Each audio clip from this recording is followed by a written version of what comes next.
Pouvez-vous me donner un point positif de la construction européenne et un point particulièrement négatif? C'est-à-dire, des points positifs, il y en a eu au moment où la construction européenne n'était pas l'Union européenne. Je pense par exemple à des projets comme Airbus ou comme Ariane, qui en réalité étaient des coopérations entre nations européennes, mais pas des projets de l'Union européenne. L'échange d'étudiants comme Erasmus est un concept qui fonctionne correctement, qui est très positif, mais qui pourrait parfaitement s'organiser également entre nations souveraines. Les points négatifs sont en revanche légion. L'Union européenne s'est construite d'abord contre la souveraineté des peuples, contre leur liberté. En réalité, on nous impose des règles, des directives qui vont à l'encontre des intérêts de nos peuples et de nos pays. Cette monnaie unique, l'euro, qui en réalité est un obstacle majeur à la compétitivité, qui nous empêche d'adapter nos économies, notre politique monétaire à nos économies, et donc qui a laissé derrière lui un véritable champ de ruines sur le plan de l'agriculture, sur le plan de l'industrie. C'est un point terriblement négatif.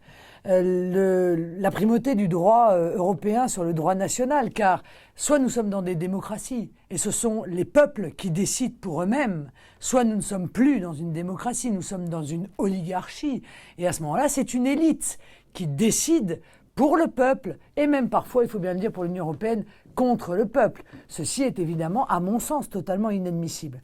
Le refus du protectionnisme qui permettrait d'éviter la concurrence internationale déloyale des pays émergents est un point très négatif de l'Union européenne.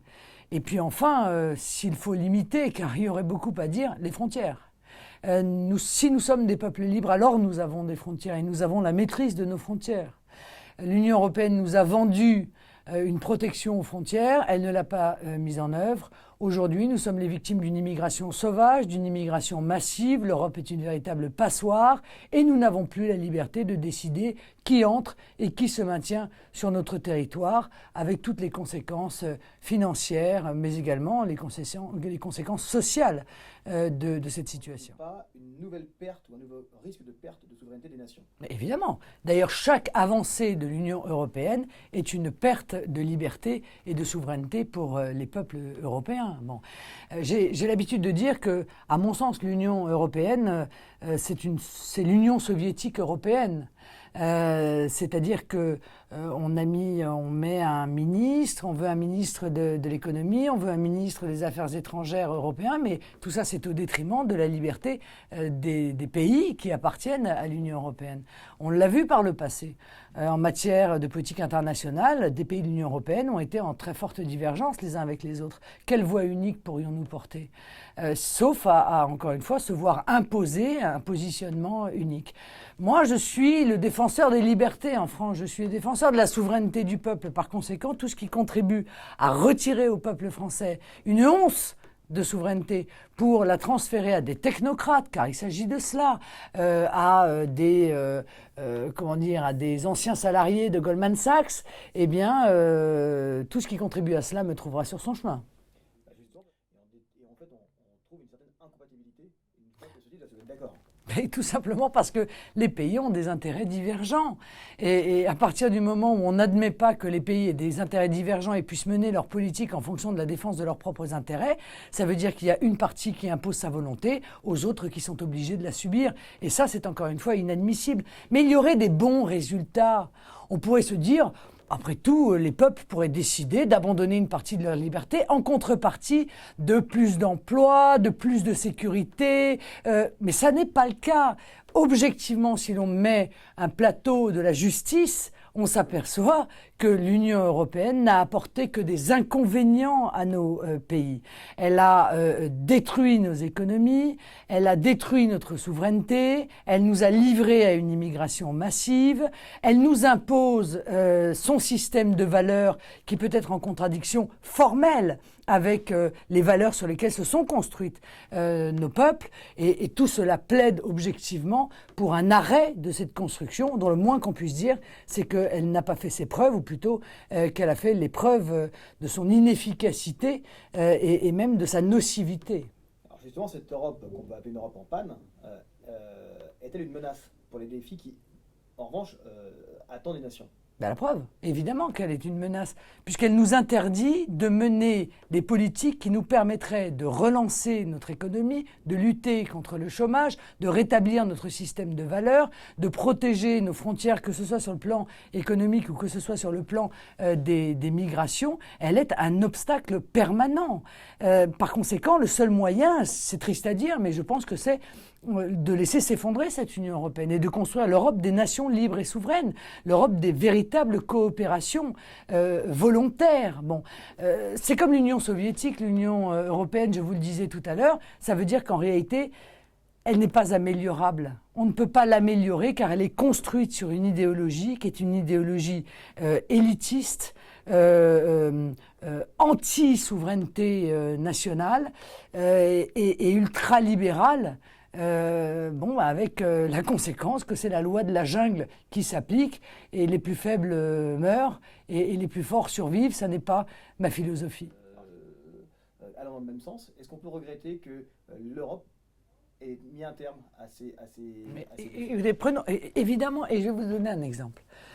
Lorsqu'il y a eu un afflux d'immigrés à Lampedusa, je suis allé sur place. Tout à fait évidemment, face à l'afflux d'immigrés d'hier, mais peut-être de demain, car les bouleversements dans les pays du Maghreb, mais aussi les bouleversements en Libye, en Syrie, peuvent entraîner une arrivée massive. Il est évident que dans ces conditions-là, un accord bilatéral ou trilatéral d'ailleurs avec l'Espagne, la France et l'Italie serait parfaitement à même de pouvoir protéger nos frontières maritimes. Est-ce que vous croyez très honnêtement que les pays du nord de l'Union européenne se sentent concernés par l'afflux d'immigrés à Lampedusa? Ben non. Et comme ils ne sont pas concernés, ils n'entendent absolument pas prendre de décision.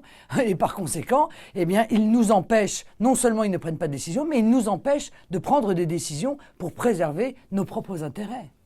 Dernière question, si vous deveniez présidente de la Commission européenne, quelles sont les mesures que vous prendriez dans prioritaire? Ça ne risque pas d'arriver, car je crois que la Commission européenne, c'est vraiment le summum, de la construction technocratique que je combats. Je pense encore une fois que le seul souverain dans chacun des pays, c'est le peuple. Par conséquent, c'est lui qui doit s'exprimer au travers de celui qu'il a élu pour diriger le pays. Donc la Commission européenne, c'est vraiment la structure dont, à mon avis, il faut envisager la disparition immédiate, qui n'a aucune légitimité. Ça peut être la première des décisions d'une présidente, c'est la dissolution de la Commission européenne. Oui, une présidente seule ne peut pas décider de la dissolution de la Commission européenne, mais je crois, hélas d'ailleurs, que l'Union européenne s'effondrera peut-être dans le fracas, alors qu'il serait beaucoup plus raisonnable, comme l'euro d'ailleurs, de la déconstruire de manière réfléchie, de manière organisée, de manière concertée, tenant compte, encore une fois, du bilan profondément négatif qui est le sien. Abandonnons quelque chose qui ne marche pas et puis reconstruisons une Europe des nations, une Europe, encore une fois, de la coopération, une Europe de la discussion et une Europe qui permette à chacun des pays de défendre leur intérêt national. Et la coopération entre la France et l'Italie, c'est quelque chose qui a existé il y a 2000 ans, qui n'a jamais fini d'exister et qui a... Bien sûr. Mais évidemment, moi, je tiens beaucoup à cette coopération entre la France et l'Italie et j'ai été, je crois, peut-être la première, avant même que les mesures d'austérité ne frappent l'Italie, à prévenir l'Italie de ce qui était préparé dans le cadre de la Commission. Les Italiens souffrent beaucoup, les Français souffrent beaucoup. Il est temps que nous reprenions notre destin en main, car, somme toute, les peuples sont bien plus sages et ont beaucoup plus de bon sens que les élites qui les dirigent. Merci.